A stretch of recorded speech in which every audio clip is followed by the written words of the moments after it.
Business Development Clinic. I'm going to jump into arguably one of the more important topics for today's market. As the amount of inventory has dropped, and as a result, as we'll talk about today, sources of business have dried up that have traditionally been, I don't want to call them easy pickings, but the prime areas of business development for many, many agents. It has caused a lot of struggle. People want to stay stuck back where they were successful before. I certainly can relate to this. Probably close to my 50% of my listing volume was for sale by owners and expired and canceled listings. So I get why people want to stay in this. It's a quick hit. It's instant gratification. We're going to talk today about the realities of sources of business, future listing opportunities, and nurturing strategies. And here's the net on this. If you're tuning in and you're just listening to this, this is why you want to pay attention to this episode. If you mess this up, Johnny Realtor or Susie Realtor with a name badge at the grocery store is going to get the listing. In a low inventory market, sellers have a wide variety of sources that they can employ to sell a listing. Your strategy that worked when there was 50% of the listings selling, where you had to actually work fairly hard to get it priced right and get the thing sold, really doesn't matter when there's 23 offers and it sells the first weekend. There's nothing worse than seeing on social media that agents are patting themselves on the back that, look what I did. I sold in a 2-month inventory market, a listing the same day on the market. You didn't really do anything. Susie with a name badge at the grocery store, or John with the name badge at the grocery store, unless they really messed up the pricing, could have done the same thing. So if you are in denial about that going on and you've been lackluster in your business growth, it's because of what we're going to talk about today. You are grossly misinterpreting market conditions, and you are failing big time at nurturing. Anything you want to add before we get started today, Steph? No, other than good morning. Well, and the reason I'm passionate about this is I could see myself falling into this trap. I mean, I loved working with expireds and FSBOs. Here's the problem. The first bullet hits on it. Market conditions matter, and they change. The first 2 bullets deal with this. It really doesn't matter that this is your favorite source of business, or if you've got great conversion skills.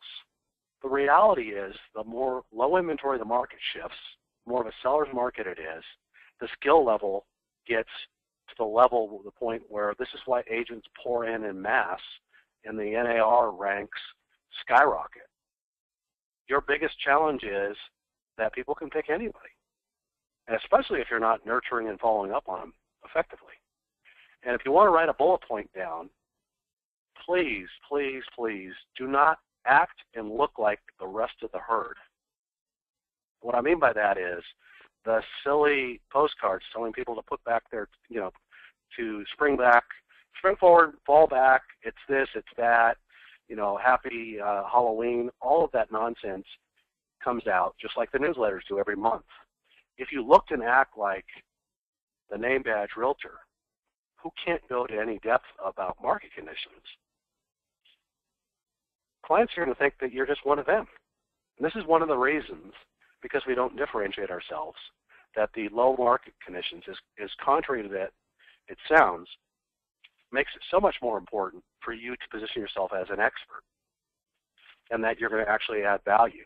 And as we'll talk about today, this is probably no more of an issue with your close tribe. What I mean here is your closest friends, your family, people that are really close to you that know the truth about what it is that you're doing. If they realize you're not working very hard and you're the market's super easy because you make comments to them, they're going to recount that to their 250 people that they know. And they're not going to think it really is that important to refer any business to any particular realtor, right? Because anybody can sell. So we have to be careful we don't look and act like every other realtor. So if you're doing certain follow-up strategies where you're looking and sounding just like everybody else, be very, very careful. Because the first of every month, for example, I get the same newsletter from like 29 agents. Mm-hmm. Now imagine you're a client and you only get it from 4 or 5, and you're one of the 4 or 5. You're just part of the pack. You don't look and act any different. So your challenges our market conditions have shifted. If they shift back, we'll be talking about a different strategy. But for the foreseeable future, barring any major structural changes in the market, in almost every market that we work in, and we coach all across the country in North America, everywhere from Alaska to Florida and everywhere in between, it's fairly consistently, unless people work a certain price range, it's low inventory. This means your quick hit opportunities, right? It's kind of like the analogy of a quick hit in anything you want to actually use. They drop or disappear, right? You might thrive on that, right? You're a hunter-killer like I was. I could go on the phone every day and I could have a listing appointment. Well, here's the bad news. Those days are gone. It's all about nurturing and conversion. The tempo of the market has changed. And when we look and we started to analyze who's doing well with this and who's struggling, it became 100% correlated to a refusal to accept the fact that what worked before doesn't work now. There's just not enough leads.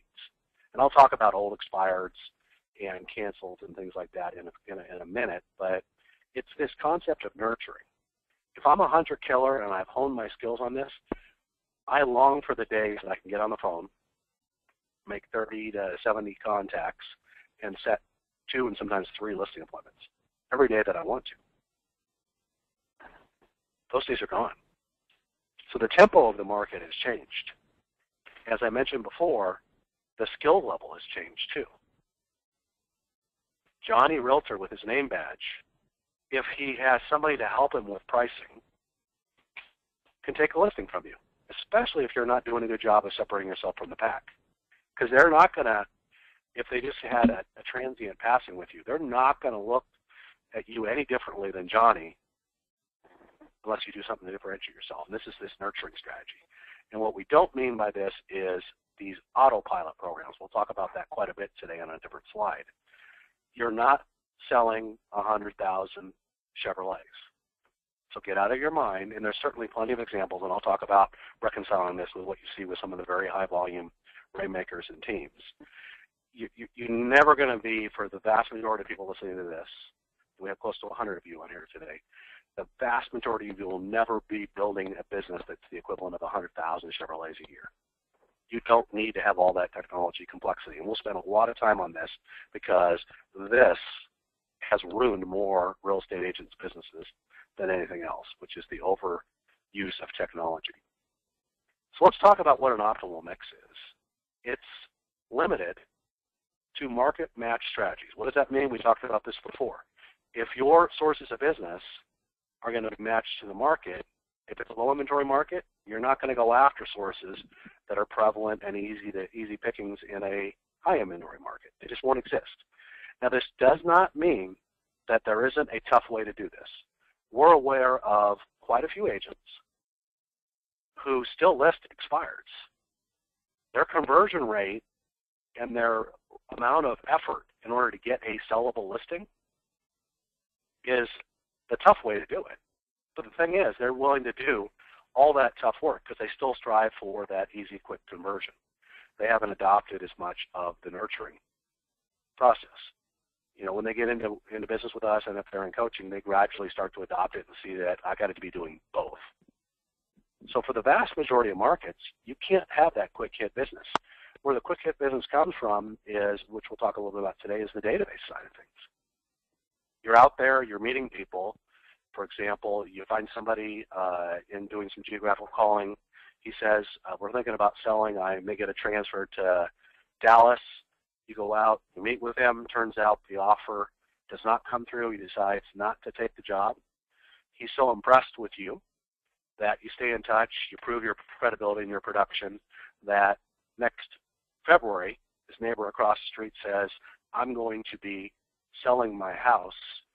And the gentleman says, oh, before you do anything as far as putting your house on the market, you need to call Kevin. He's one of the most professional real estate agents I've ever run into. That's how you get and build long-term nurturing of your business. We get lost a lot that I got to convert people, right? That's the mentality of the immediate opportunities, right? I got an expired listing or a canceled listing. I got to go convert them. I'm going to hammer on them and I'm going to convert them. Over time, this nurturing results in, especially if these people that started as a not met, remember, The guy that was originally identified as a person who was going to get a job transfer in Dallas didn't ultimately do it. He started out on the not met side. He had never met Kevin. Now, I converted him into my database because I went out and talked to him. He decided not to sell. I did a number of things we'll talk about to prove my credibility. One is show up and be professional. The second is actually continue. Don't give up on him. Don't stop nurturing, because things can change. He could get a job next summer with his company and finally move. He knows, on average, 250 people, some of which may be a referral opportunity. So quite often we get hung up on, it's only the immediate opportunity, and, I'm going to just drop them if they don't do something.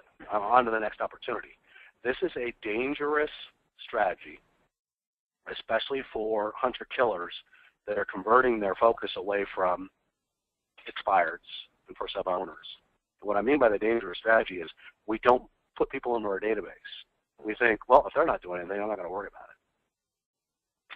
it. One of the things that Stephanie and I were talking about this, and was one of my biggest ahas, was the vast majority of my advocates in our business started out with some variant of what I just described. I got into a conversation with them about real estate. I proved that I was a very professional, very competent market expert and real estate professional. Some of them I did immediate business with, some of them I did business with later. Consistently, for a fair number of these people who all started out on not met, and I put them into my database and we did things to follow up, which we'll talk about today, I converted much more business out of that group of people than I did the people that were in my family, which are mostly on Stephanie's side of the equation because I don't have family in St. Louis. Our business was probably a factor in, something you may feel a little bit different. It was probably 10 times on people that started out on the not met side compared to the people that were in our local family, local small tribe. It's at least a 10-factor difference in business you do with them. And we think as these hunter-killers that we just throw these things away every day. The conversations I have with people that have a database where they're, I've got this 150 to 250 people, and I've been in the business for 10 years. What are you doing as far as feeding your database? And the answer is, it's kind of a rhetorical question, is you're not. It took us from start to finish. I want to give you what the possibilities are. From 0 to 1,200 people in our database took less than 4 years. 0 to 1,200 people took less than 4 years. You can do the math. You can figure out on a weekly or monthly basis what that looks like. Now, the numbers start to go up when you start to list a lot more properties. So if your answer is, I've tried this, it doesn't seem to convert very well, or I've tried this, I haven't real good luck with it, my brother-in-law referred somebody to an agent, I'm really upset about it. We've heard every excuse.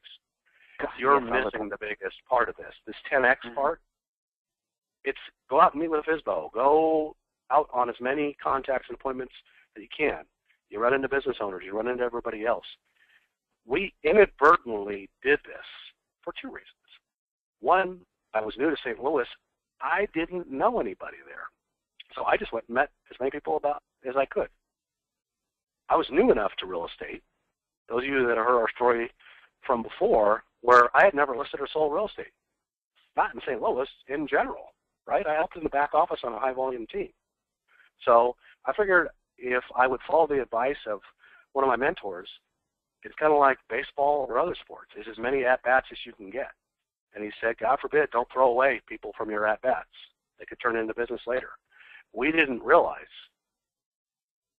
that we were actually building our successful business off of people we never listed when I went out and met with them, because of what we did and what we're going to talk about today. So don't ever get confused that, what?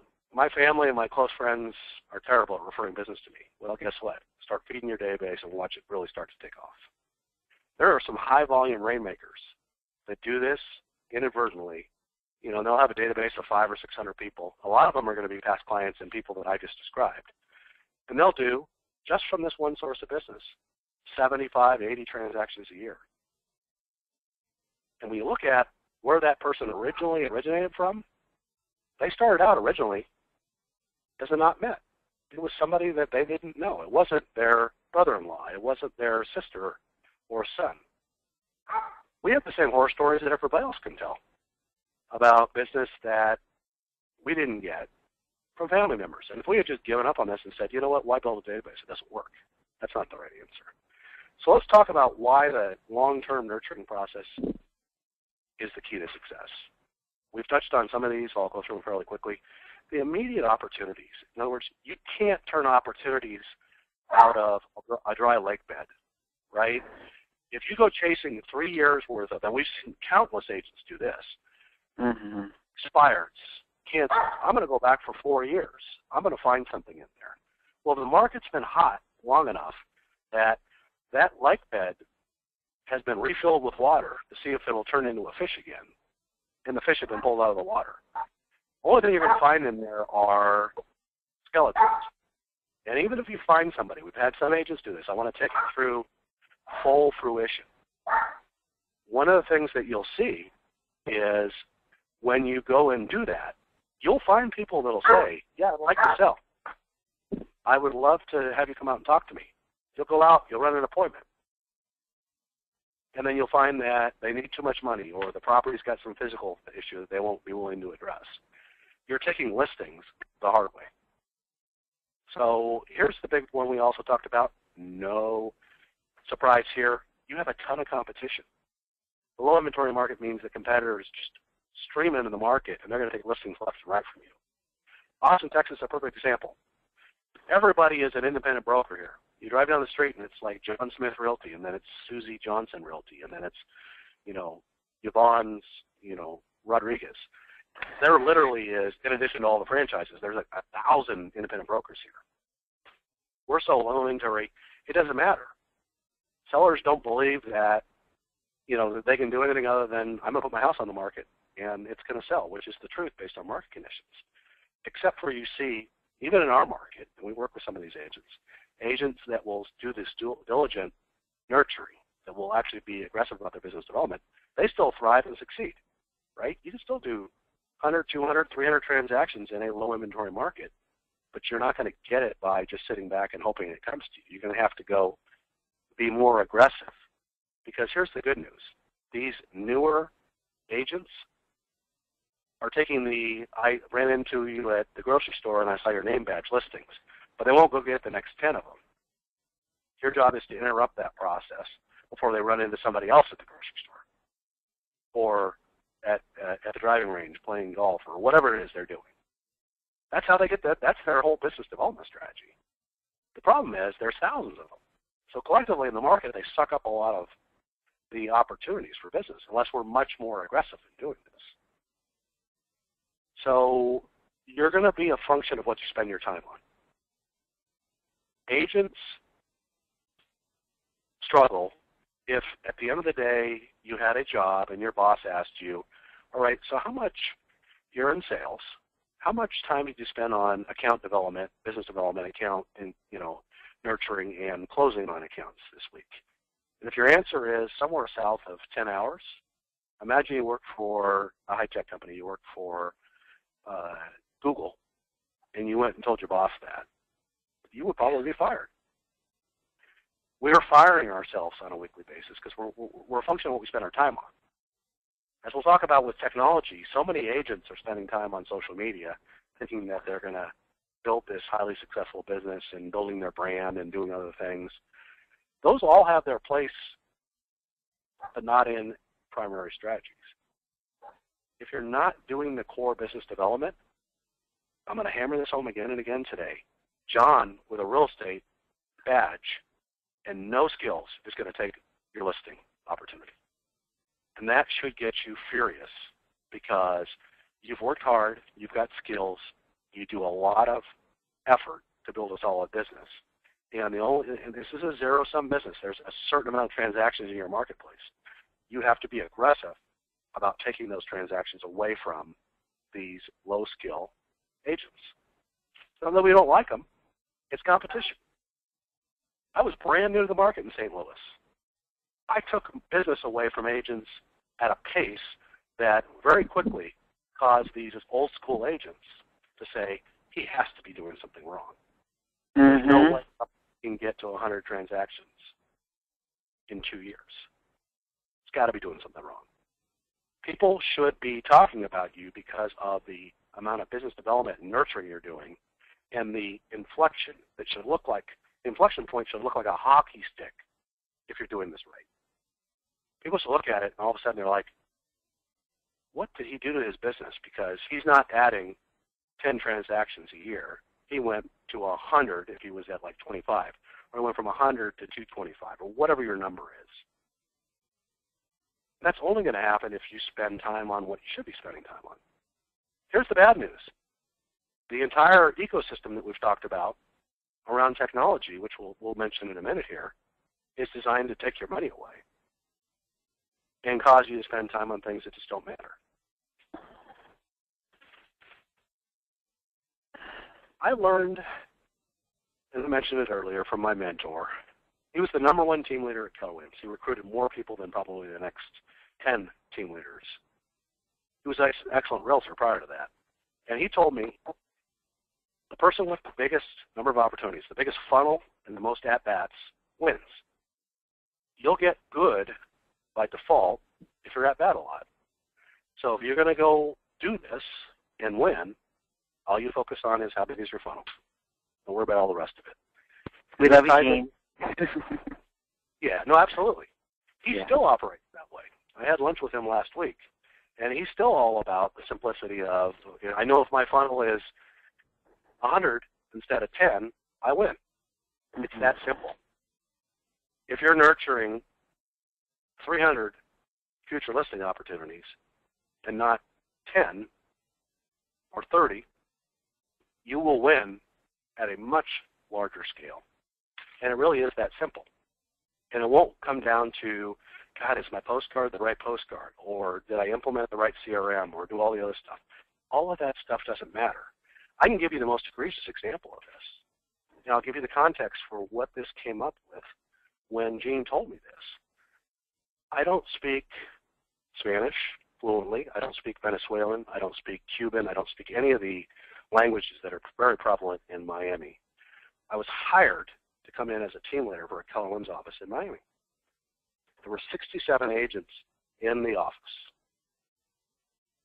And Gene asked me, he said, what is your biggest concern? I said, I'm going to be in a market that I, culturally and language-wise, I don't speak their language. Everybody in the office speaks foreign languages. They conduct business in English, and sometimes it's broken English. But he made this comment. He said, just don't start meeting with a massive number of people and come back to me in 6 months and tell me how it went. Well, in less than 6 months, I went from, it was like 73 agents in an office that had been struggling for 5 years. I had 176 agents. Only 3 of the agents in the office spoke English as their first language. So I bring this point up to tell you on this big funnel thing, you're only kidding yourself. You're only giving yourself excuses about why you don't have a big funnel. Where did you end up when we look at the numbers? We were a big franchise. Weren't you in the top 10 recruiters in the country? Yeah, I was like number couple months.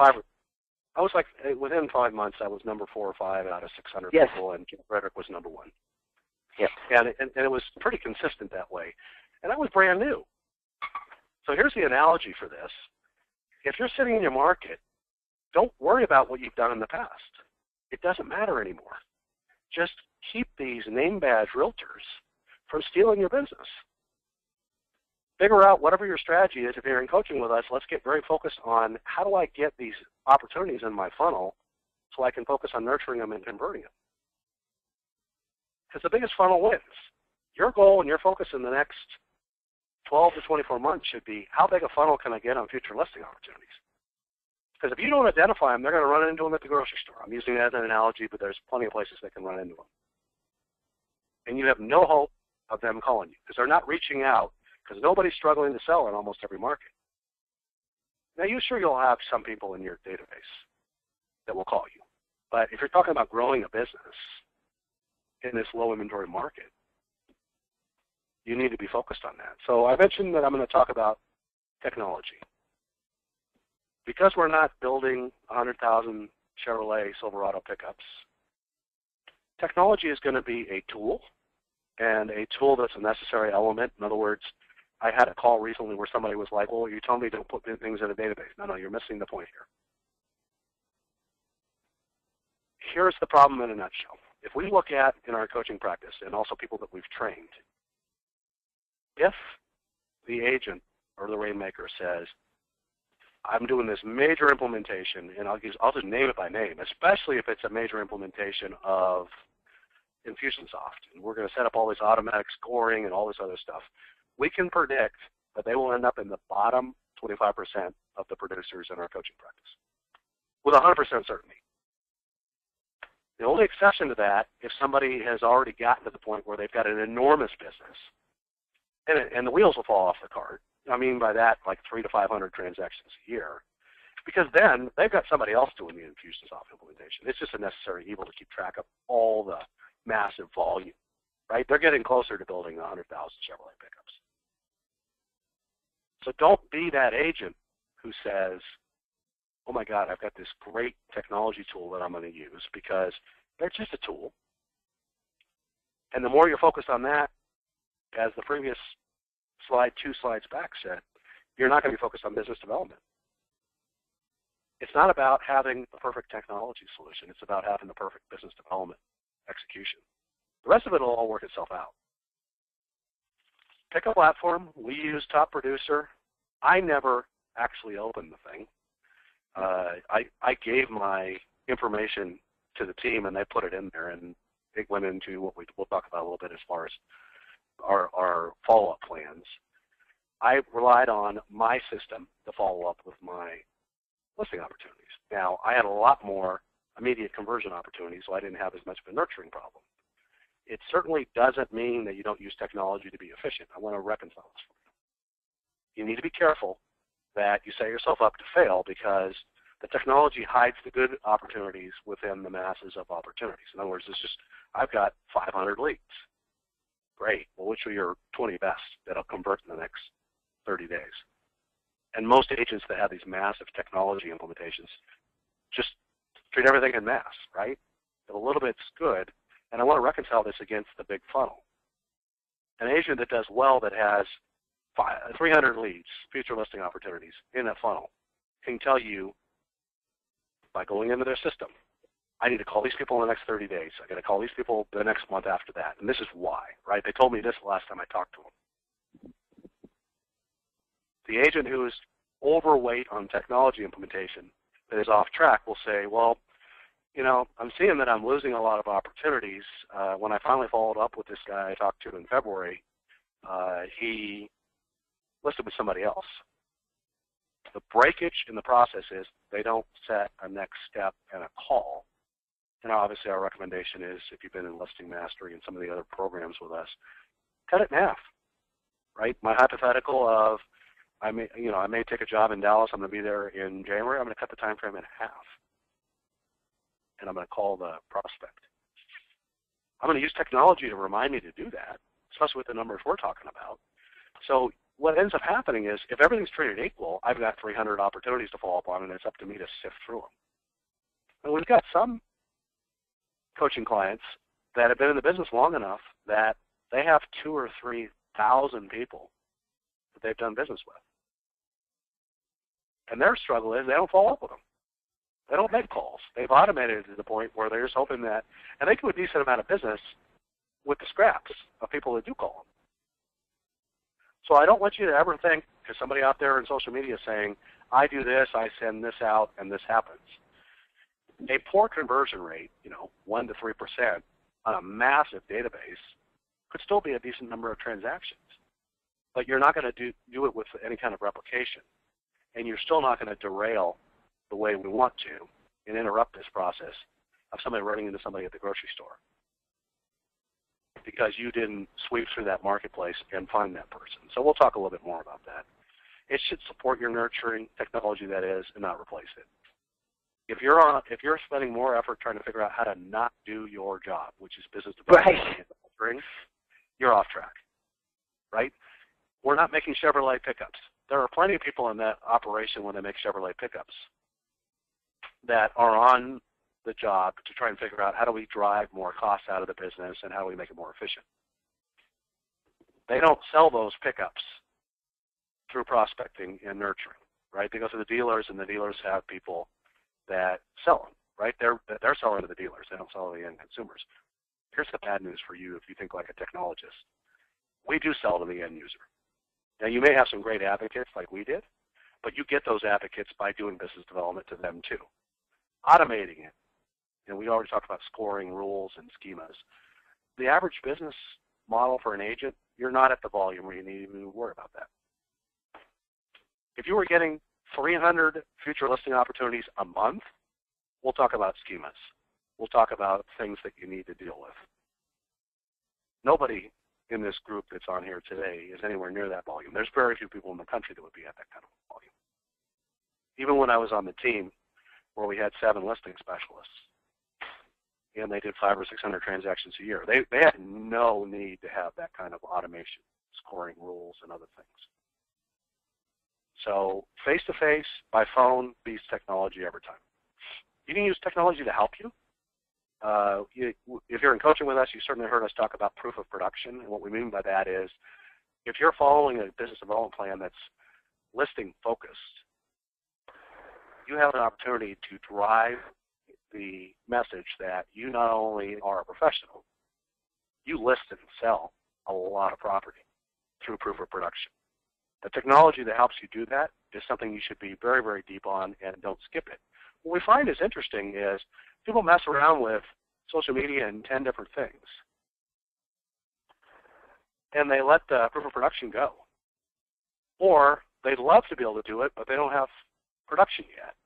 Your number one side effect of doing what you need to be doing on business development is you'll have plenty of production, right? You'll start taking listings, and you can market those through your production system that we teach all of our clients to do.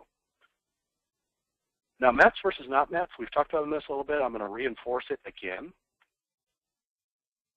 Don't give up on your database as one of your sources of business. Because it's too small, you haven't had past successes, you've had past nightmares. I mean, Stephanie and I were in St. Louis, and her son bought a house without us. Thought we were too busy. I mean, it happens. But while that was going on in that part of the database, I'm going from 0 to 1,200 people that originally started out on the not net side, meaning I didn't know them prior to going to meet them the first time. So it had zero effect on us. I remember the day that she told me that her son bought the house. I just smiled at her and I go, that's pretty funny. And I made a second comment. I said, now let's see how bad the agent screws it up on the inspection. And they did. I said, you know, and it was like, let's hope it's not too bad, because I feel bad if your son got something and got in a nightmare transaction. But I didn't lose any sleep over it. I'm like, doesn't surprise me. It happens. I remember Stephanie was much more upset about it. Well, it's interesting, people, that if you're not talking to your past, especially your past clients, and showing proof of production, showing proof of life, and staying in touch with your past clients. It's like my kid was 28 years old, bought his first house. We owned the #1 independent. We were number 6 or 7 out of 8,000 in our 3rd year. And my son said, well, I don't want to bother you with a $200,000 property purchase, Mom, because, well, yeah, I know you own a real estate company, Mom, but I didn't think you'd want to work with me as a buyer. Well, I wouldn't, because he's my kid, and that's just too, you know. But I did have 50 agents that worked for us, and I had some really great buyer's agents who were closing about 30 transactions a year, and I certainly could have referred him. But he didn't want to bother us for a $200,000 sale. I had a client once, older lady, who had sold $1 million worth of property, listed their house, and then they bought a condo. And she called me and she said, my niece is thinking about buying new construction, a condo, $300,000 in Creve Coeur, but you probably wouldn't want to work with her, would you? They don't know what we do and don't do. You think people know that we sell real estate, guys, but they don't know. Well, that's absolutely part of the problem. I mean, the other part of it, and this is the harsh reality. I saw this on social media, and I thought that the guy, he's actually fairly caustic and direct. He hit it right on the head. He was talking about building your not met side of the database, and this is where I kind of distilled this as my big aha. Because it's what we did, but we didn't have our finger on why it had grown so fast. His comment was this: your closest friends, your family, and people that know you the best quite often know too much about you. Good, bad, or indifferent. No judgment in this comment. And they're going to make their own judgment on whether they want to work with you. And this goes to the next bullet, right? Your conversion is going to be highest. Your best advocates will more than likely come, unless you have an exception where you have somebody that you have a relationship with that turns out to be a great advocate, from people that started out on the not met side. They're not going to be, with exceptions, but on average, they're not going to be family members. They're not going to be your close friends that you go out and play golf or go hunting with. Now, there's always exceptions to this, but on average, if a year from now you've added 250 people that started on the not met side to your database because you started getting diligent about this, you're going to be in a lot better shape than if you're trying to keep shaking the trees in the same tribe. This is where you get the complaints that your agents say, well, I get tired of making these calls because I feel like I'm just harassing the same people. Get new people. Doesn't mean you're disbanding the other group. They just become less influential. I didn't have any choice. The only people I knew when I was in St. Louis were real estate agents and Stephanie's family. I moved in from outside of the market. So the only way I could have people I could potentially do real estate with was to go out and meet people. You have the ability to control this, and we'll talk about, in addition to this type of a strategy, how do you, in a low inventory market, get this to mesh up? Because it doesn't matter where they come from. You could be doing geographical calling and you find people that are future listing opportunities. Great. Go out and meet them and then go meet 5 of their neighbors. You just met 6 people. It's not hard to actually get, because if you're professional and knowledgeable and you do what you need to do to prove that you're a professional and you're in production, it's not hard to disrupt the I met Bob at the grocery store process. The reason that happens is they don't know anybody that's a real estate professional on average, especially if you're in a low inventory market, right? Because they've seen every independent sign go up. They've seen some agents that they knew were, for lack of a better word, unskilled, put a sign up and it sold. So their perception and the reinforcement of the low inventory market is anybody can sell real estate. We have to separate ourselves from the herd in what we're doing. So your job is to get as many people into the funnel, gain credibility with them, nurture them, and not worry about, is this person going to convert next week? Because if you wake up and all of a sudden 3 years from now you've got 1,000 people in your database, if you do the right activity, 100 transactions from that one source alone is easy. We have coaching clients that when you talk to them about their business, that side of their database, their past clients and people that they meet, people that they know from what kind of activities they do where they meet people in their geographical area, it's 10% of their database. So if they've got 600 or 700 people in their database, they're doing 60, 70, 75 transactions a year, like clockwork. But they're also aggressive on doing the follow-up. They don't just hope that they actually do business with them. So we know that as a core source, this is the one that agents struggle with, but you have the most influence over it. It's your job to go make that number higher. Your job should figure out, and it sounds daunting, right? Start at 0 people because you haven't been adding anybody, and you want to be 3 or 4 years out and you want to have 1,000 people in there. Start somewhere. Add 5 next week. You start doing the math and adding, 5 or 6 in a week, you'll start to, it becomes contagious because you start to meet more and more people. That's what I did. I would sometimes meet 5 or 6 people in a day. What else was I going to do? I was in real estate. The only way I got business was to go meet people. So don't get confused by you've had some poor success with your tribe, right? You can have the best friends that love you. If they're not in a position because of who the peers are to refer you business, they'll absolutely refer you. They just don't have anybody to refer you to. So don't get confused on that because it didn't work. Get the right people into your database. The professional guy that I was telling you about that was going to get a job transfer that was an executive to Dallas, perfect person to put in your database, right? Put 100 of them in there over time. That's a healthy type of a demographic. In other words, the point here is if your current tribe is going to be your immediate Mets, your family, your close friends, not going to be a healthy database with few exceptions to be able to do this. And so focus on adding your database. Spend some time with them face-to-face on a regular basis if they're going to be sharks or key advocates. So as we wrap up and talk about this today, let's talk about what it should look like. You should have 3 to 5 sources of business. They should be matched to market conditions. So for most agents that have a real healthy business, the one we've been talking about a lot today is the one that's probably the easiest to execute, but it takes the longest time. So it takes some persistence. It's the building of the database by adding more and more people who you didn't know previously that you interact with that have the ability. Remember, this is the distinction. It doesn't matter whether they convert immediately. They're in a position where they're going to know other people that need to conduct a real estate transaction. The average person knows 250 people. So the guy moving to Dallas only needs to have the neighbor say, I'm going to sell my house. And if you've done your job as far as proving you're in production and you're credible and you're professional, you do that enough times, your business is going to start to grow and grow quickly. It's the nurturing and the separation from the pack that is the persistence part.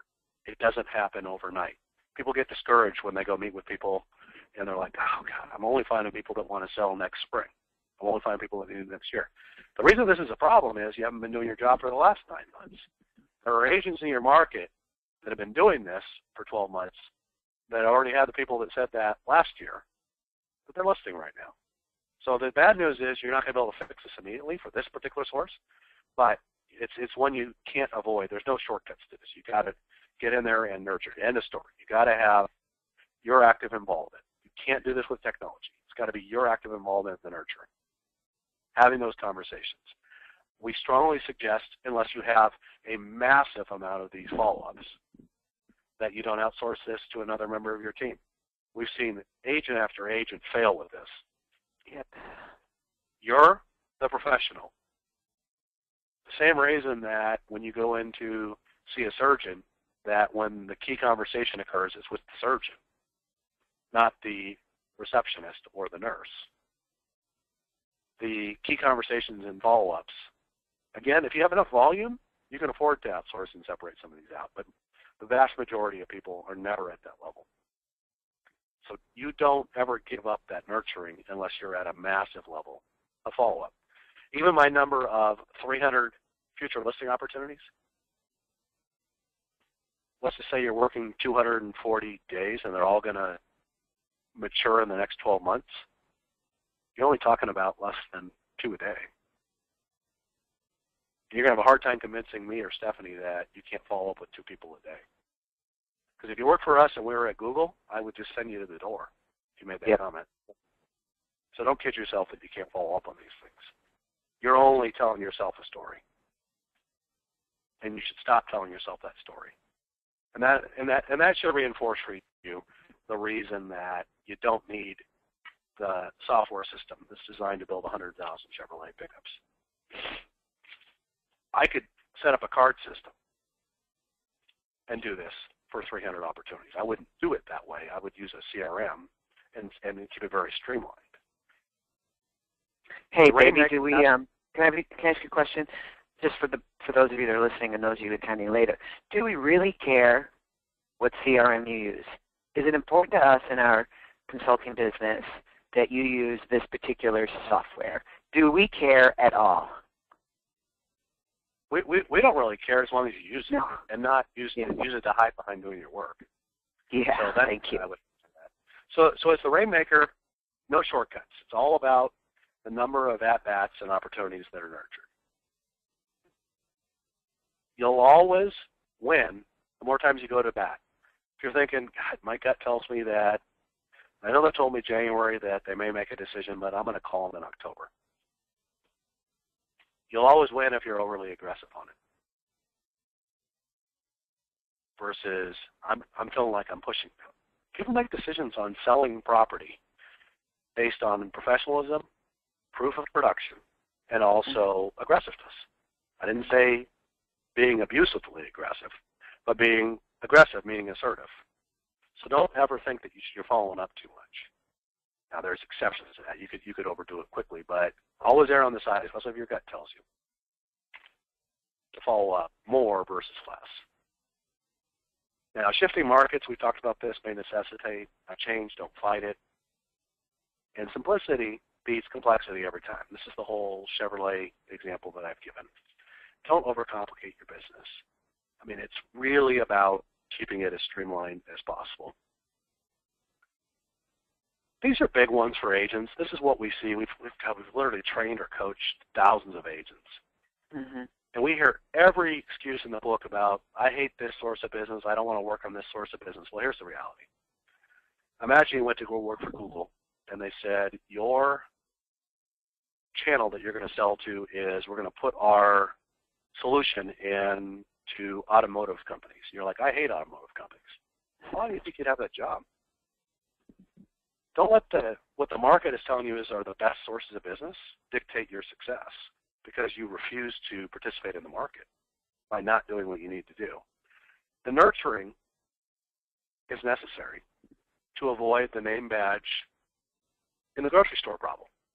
I use that as a catch-all to the, oh my God, they can run into a realtor almost anywhere, and then now you're out of the transaction.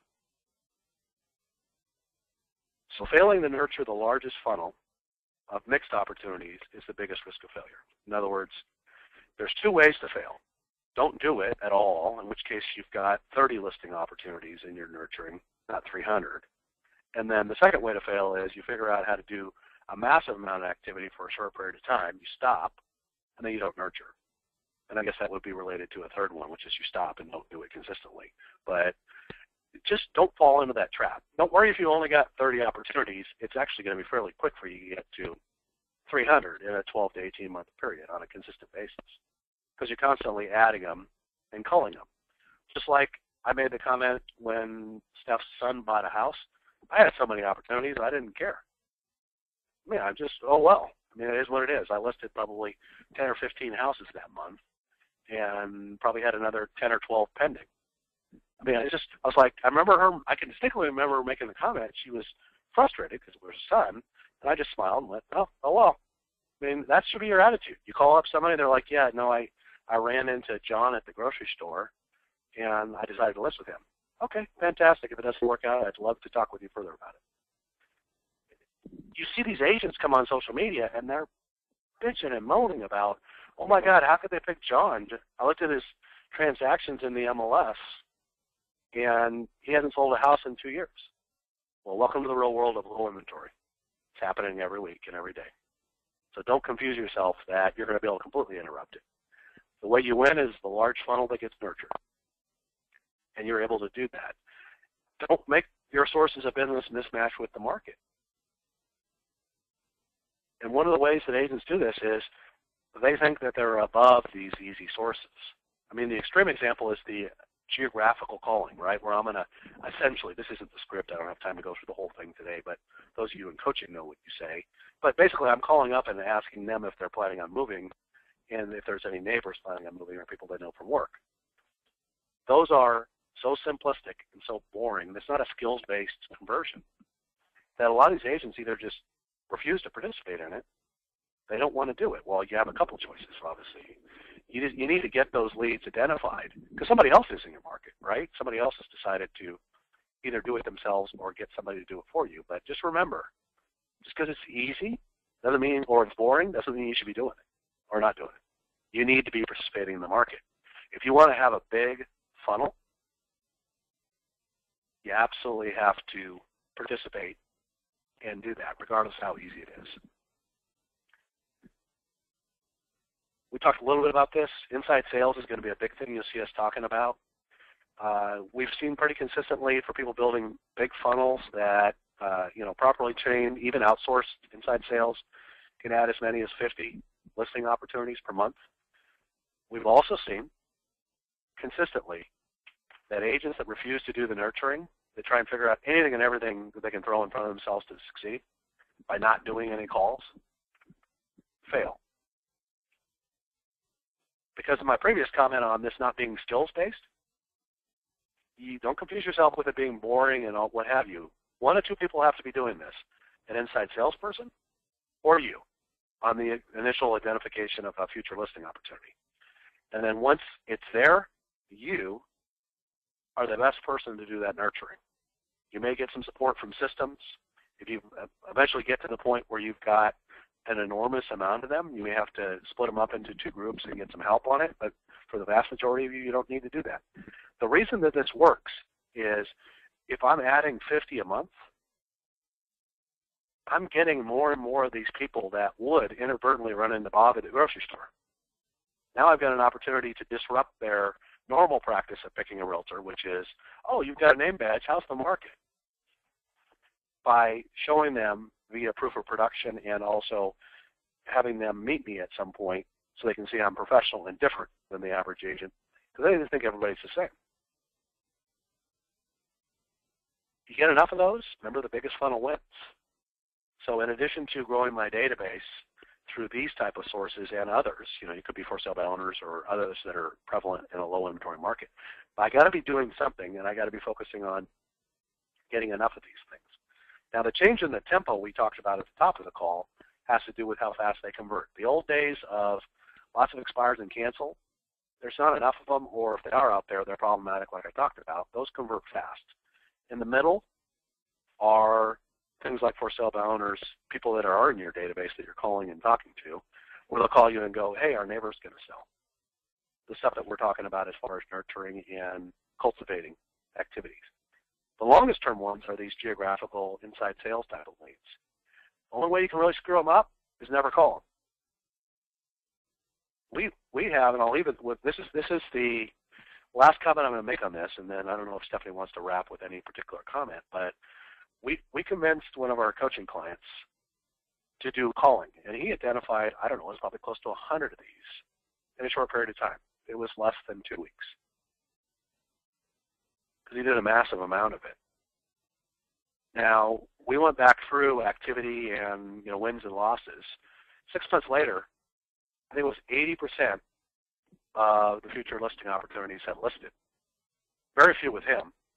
And his aha was, well, most of them didn't list with me because I didn't follow up on them.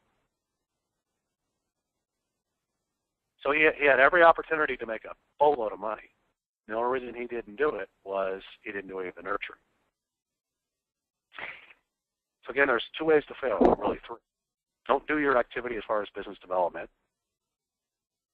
Don't do the nurturing or some combination thereof by trying to outsource it to technology or people that don't care whether they make money or not, right? If you're paying somebody hourly or through some bonus schema where they're not going to have the same intensity and tempo and aggressiveness or assertiveness, you will. You're going to have inconsistent results. And the biggest payoff, this is especially for these inside sales type of leads, you got to be willing to invest, because the biggest payoff comes in the 14th to the 16th month. Because you're going to get so many more that are medium to long term that they're not bad leads if they need to sell next summer. They need to be nurtured, because you can interrupt that process where they're going to pick somebody. And if you're still planning on being in the business, you can do that. But that needs to be a big part of what you're doing, because somewhere in your market, somebody else is going to identify that lead. It may be next month. It could be 2 months from now. But if you don't participate in the game, you're never going to get the opportunity. Anything you want to add to this, Steph? No, only that every week we talk to somebody.